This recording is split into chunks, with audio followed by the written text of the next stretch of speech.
9:31 de la mañana, 8 grados la actual temperatura en la ciudad de Buenos Aires. Esto es Realidad 21. Nosotros estamos hasta las 10 por la RZ Radio. Y ahora tenemos en comunicación esta entrevista que veníamos anunciando desde el día de ayer.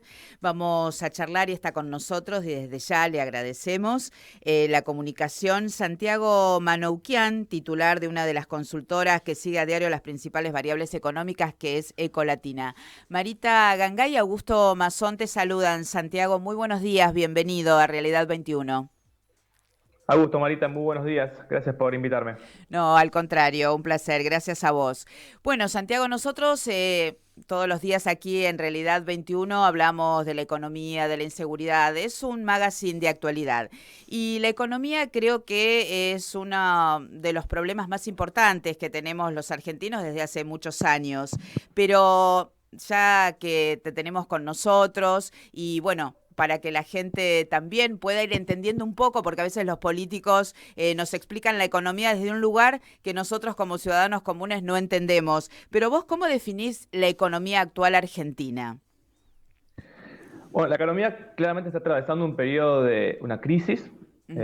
con una fragilidad macroeconómica, pero particularmente cambiaria muy compleja, porque estamos con un banco central que tiene reservas internacionales en niveles mínimos históricos, ya son negativas, actualmente en cerca de 5.000 millones de dólares, pero para que se entienda, cuando el Banco Central tiene muy pocos dólares, tiene menor capacidad para poder intervenir en el mercado cambiario y evitar que haya saltos del tipo de cambio oficial, como por ejemplo los que vimos el día después de las PASO. Ajá. Y esa debilidad es muy compleja porque implica que la inflación no tiene un ancla hacia adelante importante y quien hace la política económica, el gobierno, a través del Ministerio de Economía, pero también el Banco Central, tienen poca reputación, poca capacidad para poder influir en las expectativas de quienes toman decisiones en la economía. Esa debilidad de no tener confianza, reputación, es la que está haciendo que esta devaluación que tuvimos el día pospaso se esté trasladando muy rápidamente a los precios, por ejemplo. Entonces, es clave recuperar esa confianza, esa reputación. Hay bancos centrales como en Estados Unidos, donde a veces incluso los presidentes, ya solo con hablar, el poder de su palabra hace que los mercados se muevan para uno o para otro lugar, sin siquiera tomar alguna decisión. Bueno, eso es algo que Argentina tiene que recuperar. Pero digo, volviendo un poco a la economía, estamos viendo una inflación que se ha acelerado fuertemente en agosto. Nosotros terminamos nuestro relevamiento la semana pasada, Ujú. nos dio un 11,2% de aumento del IPC en GBA, dos dígitos mensuales, que hace mucho tiempo que Argentina no tenía, marcó un récord para nuestro relevamiento que comenzó allá por 2007. Y para septiembre probablemente también veamos algún registro de dos dígitos mensuales, porque esta devaluación que tuvimos a mitad de mes se contagia al mes siguiente, pero recuerden que la inflación es un promedio mensual de precios, Ujú. y nuestra proyección ya para este año es de una inflación del 160%, Oh. dando cuenta de que la inflación podría moderarse un poco cuando veamos nuestros registros en la segunda quincena de septiembre. Octubre podría dar algo moderado también, pero ya no volviendo al 6% mensual que tuvimos en junio o julio, que igual ya era muy alto. Sí. Y nos vamos acostumbrando a convivir con una inflación donde cada uno de los que toman decisiones van ajustando sus precios, sus salarios a la inflación pasada y van alimentando lo que nosotros llamamos una inercia inflacionaria muy elevada hacia adelante.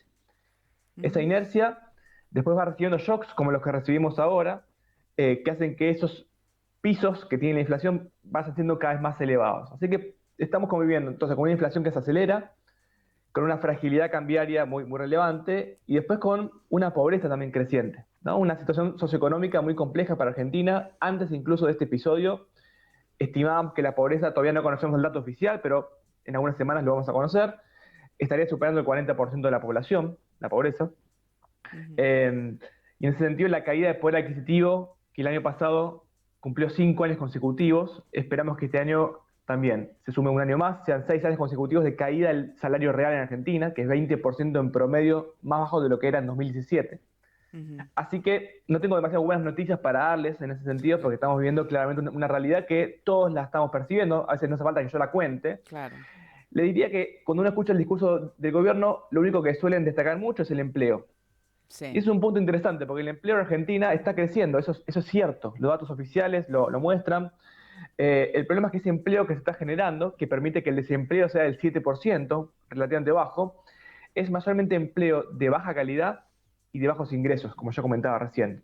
Y cierro con esto, entre 2018 y 2023, el 75% del empleo nuevo que generó la economía fue informal o cuenta propista.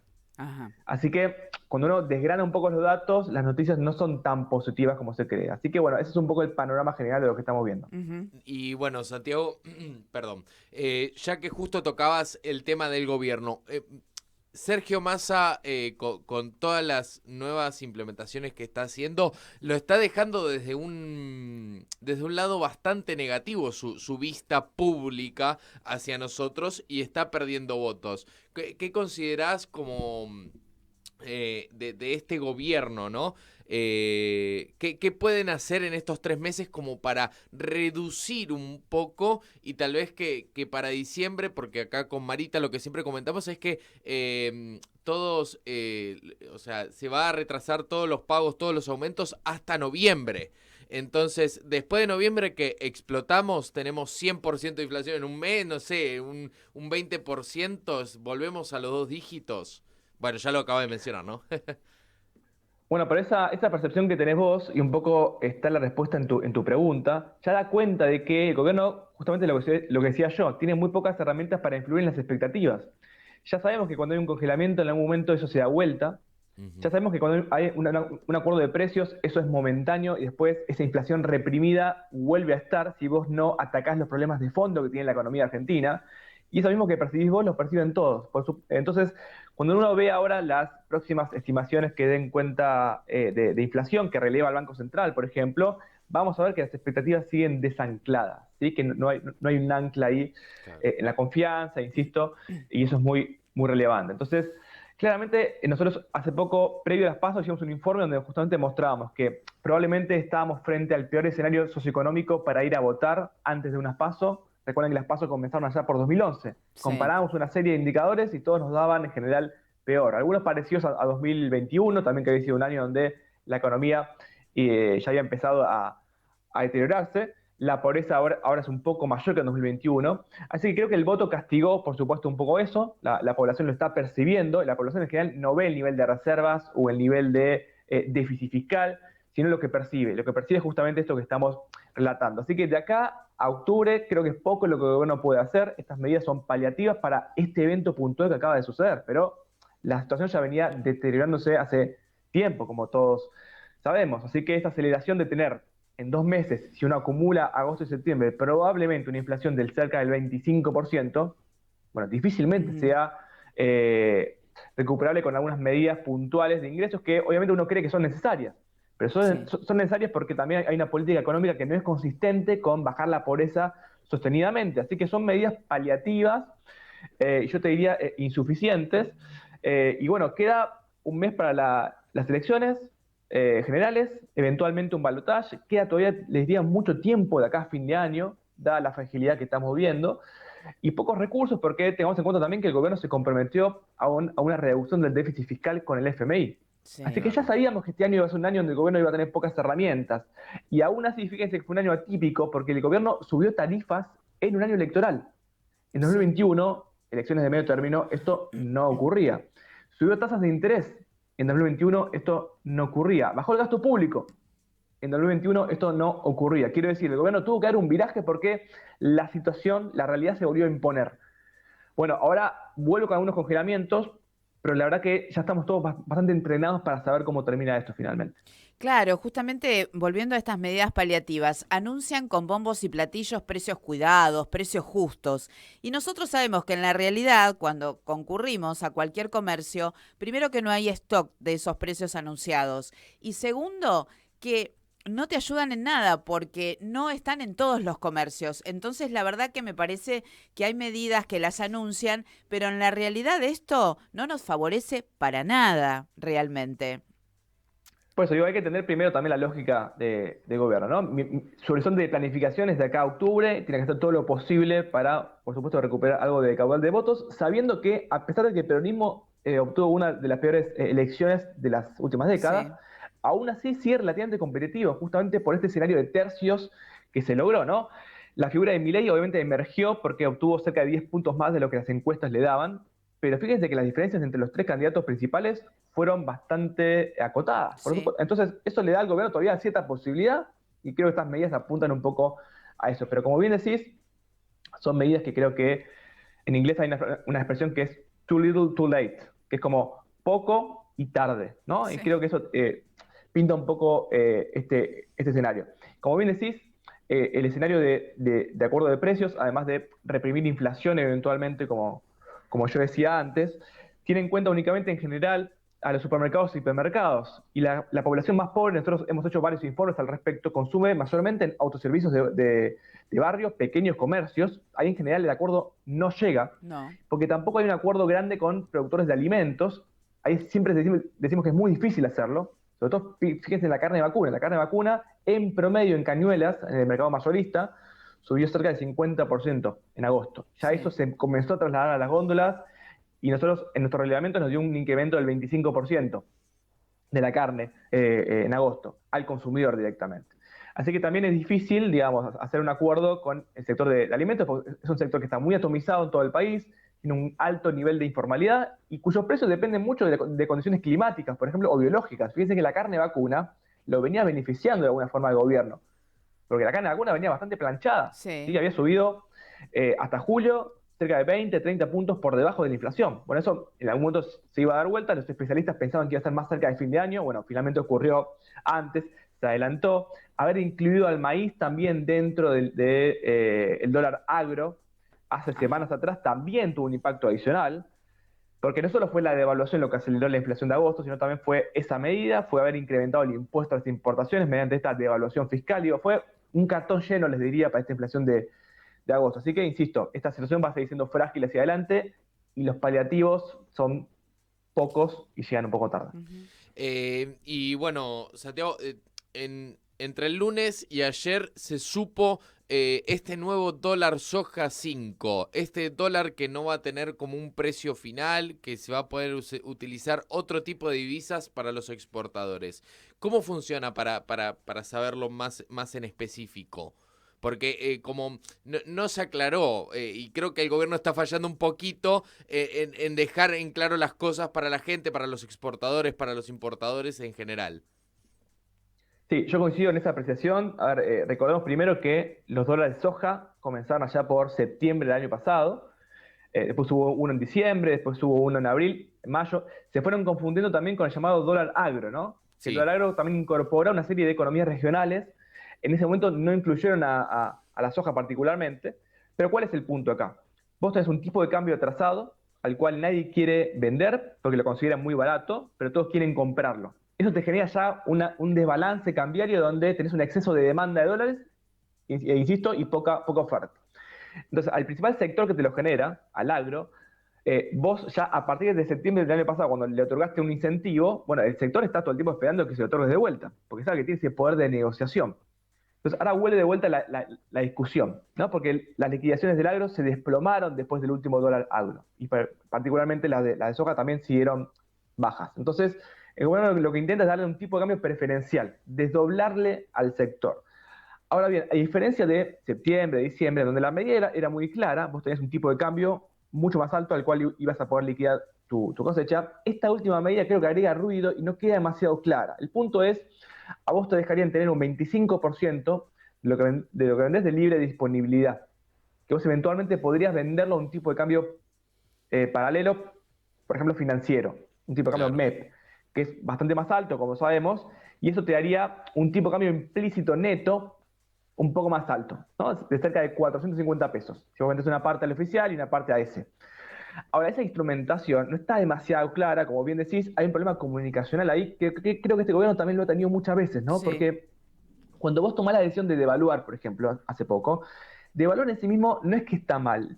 Depende cómo vos rodeás a esa medida con otras medidas que apuntalen justamente a las expectativas. Si vos decís, bueno, voy a evaluar, pero además mira, voy a reducir el déficit fiscal, voy a reducir la emisión monetaria que hace el Banco Central para asistir al Tesoro, intentás influir, lo comunicás bien, es creíble, ahí es otra cosa. Y eso uno lo prevé para un programa de estabilización, por ejemplo. Pero el gobierno, la verdad que le cuesta mucho hacer eso, y la Sí, verdad que sí. puede influir poco en las expectativas. Y con esta medida, y cierro con esto, pasa un poco lo mismo. No queda demasiado clara. Hay algunos actores del campo que se van a decir que también, que no generaría un impacto adicional, pero en síntesis también lo que ocurre es que, por más que sea clara o no clara, lo que queda de soja es poco también. Ya no estamos en septiembre del año pasado donde había mucha soja retenida. Este año tenemos poca retenida y además la sequía impactó muy fuertemente en el campo. Eso fue un shock muy importante para la economía de este año. Así que tampoco queda demasiado por liquidar ahí. Claro. Ujú. Sí, sí, realmente está exactamente lo que nosotros pensamos. Y ahora también hablando de las propuestas de los candidatos, bueno, vieron que Milei es el único, es la apreciación que nosotros tenemos, que más o menos, te guste o no, dijo las propuestas que tenía si él llegara a ser presidente. Pero ayer uno de los asesores de Milei, hablando de dolarizar la economía, dijo, no, pero si en la Argentina no hay dólares. Entonces, este tipo de apreciaciones, ¿no? Primero te dicen una cosa, después salen con otra, porque hace rato que sabemos que en la Argentina no hay dólares. Eh, Sí, a ver, primero pongamos en su justa medida lo que está sucediendo, ¿no? Milei y su equipo, como estrategia electoral, sí, era algo previsible, se están moderando bastante en sus pretensiones, sí, no solo en cuestiones de dolarizar o no, sino también en cuestiones de cómo ajustar el gasto público. Antes decían que iban a ajustar 10 puntos del PBI, lo cual era una locura. Ahora ya dicen algo parecido a 5 o incluso menos. Algunos ya dicen que no van a poder abrir la economía de un día para el otro, sino que hay que hacer algunos cambios previos antes. ajá, Esa Claro. moderación te diría que era un poco previsible. Ya empezamos a ver una Bullrich que a través de Melconian empieza a dar cuenta un poco más de su programa económico, algo también que era esperable, porque le faltaban definiciones a ese espacio. sí, ¿Sí? Entonces, yo creo que son todos movimientos que han tenido lugar después de la sorpresiva victoria que tuvo Milei en las elecciones. Entonces van intentando cada uno seguir una estrategia distinta, porque sabíamos que antes de las PASO había un curso de acción. Ahora hay otro y eventualmente, después, llegado el balotaje, habrá otro. Pero nosotros siempre decimos lo siguiente, y es algo que nosotros preveíamos en parte. Hay una agenda que es común a los tres, que deberían, o que nosotros prevemos que apliquen al comenzar el año que viene, aún si Milei quiere dolarizar. Y lo que yo opine sobre si se puede o no, no es relevante, sino lo relevante es si operan las expectativas o no. Si la ajá, gente espera realmente que se dolarice, eso te impacta en la realidad hoy, porque te puede generar distorsiones fuertes en la economía hoy. Entonces, lo que nosotros decimos es, mira, hay tres frentes que tienen que atacar sí o sí. Ya sea mi ley como condición necesaria para dolarizar, también. Una es lo cambiario. Todos están de acuerdo en que hay que levantar el cepo cambiario, ¿sí? Más rápido o más lento, pero además corregir el atraso que tiene el tipo de cambio oficial, las dos cosas al mismo tiempo.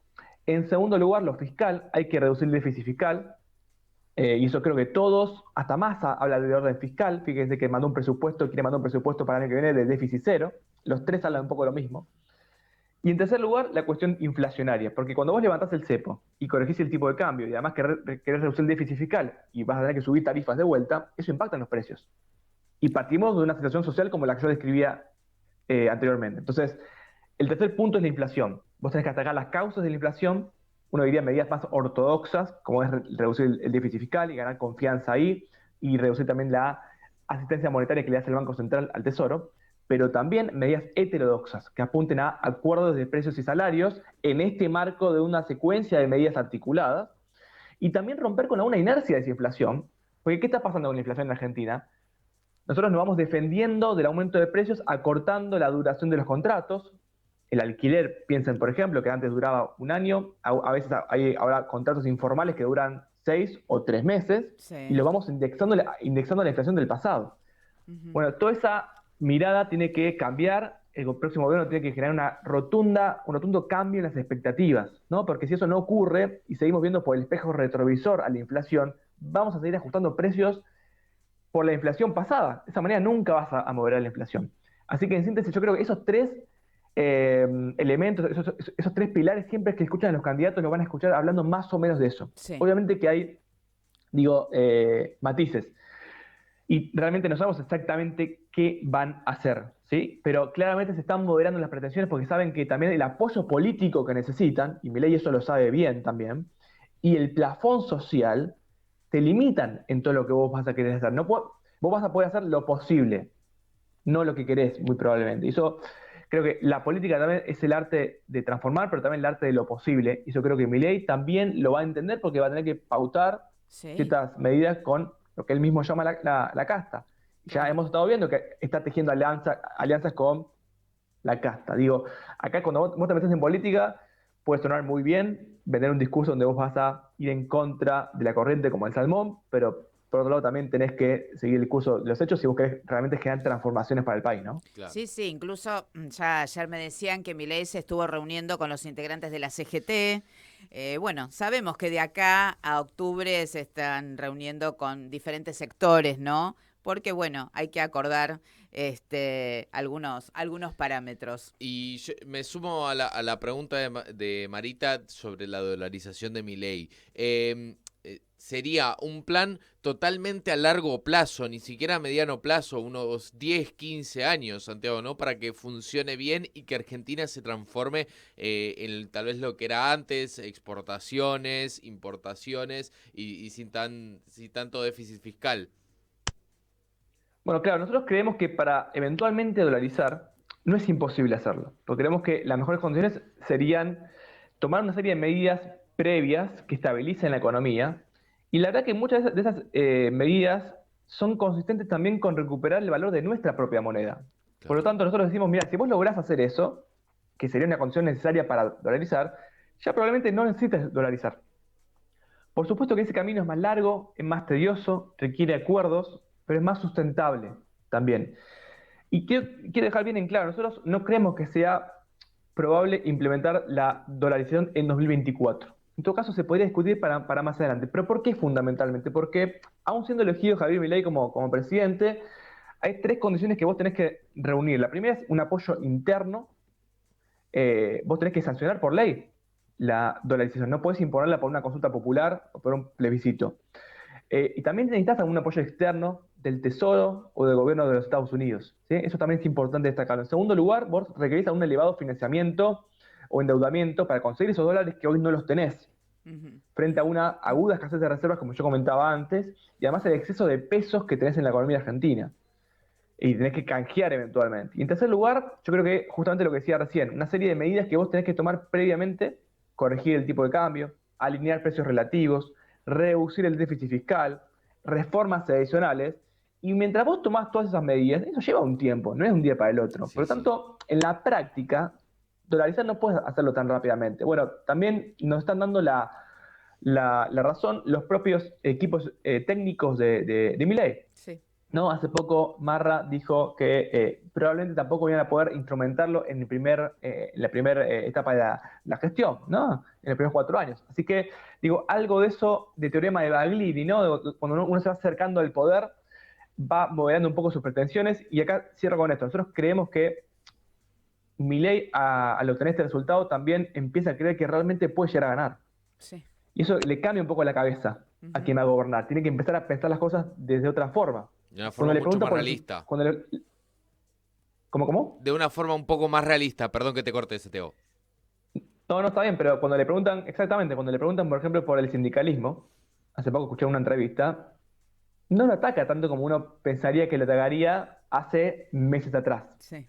Digo, hay que pactar, hay que acordar, y sabés que aún ganando las elecciones, el apoyo en el Congreso que vos tengas de tus legisladores va a ser reducido, ¿sí? Así que eso también es una restricción. Ahora, para venderle al electorado la dolarización, la lucha contra la casta, que son los principales eslogans de campaña, es sencillo. Y nosotros después tenemos que estar explicando un poco este análisis que hacemos, pero electoralmente, por supuesto que ha sido muy efectivo. Exactamente. Santiago, muchísimas gracias por este contacto. Te volveremos, por supuesto, a consultar antes de las elecciones. Quizás tengamos otra comunicación con vos. Así que, Santiago, muchísimas gracias. Lo pueden seguir en Instagram, a Santiago Manoukian. Y bueno, otro día vamos a hablar un poquito más extenso que es Ecolatina y cómo ustedes están trabajando y sacando los diferentes parámetros de la economía argentina. Muchas gracias, Santiago. Hasta pronto. Cómo no, muchas gracias a ustedes y hasta la próxima. Gracias. Así pasaba Santiago Manoukian por Realidad 21, titular de Ecolatina. Nosotros hacemos una breve pausa y ya seguimos en el último tramo de Realidad 21.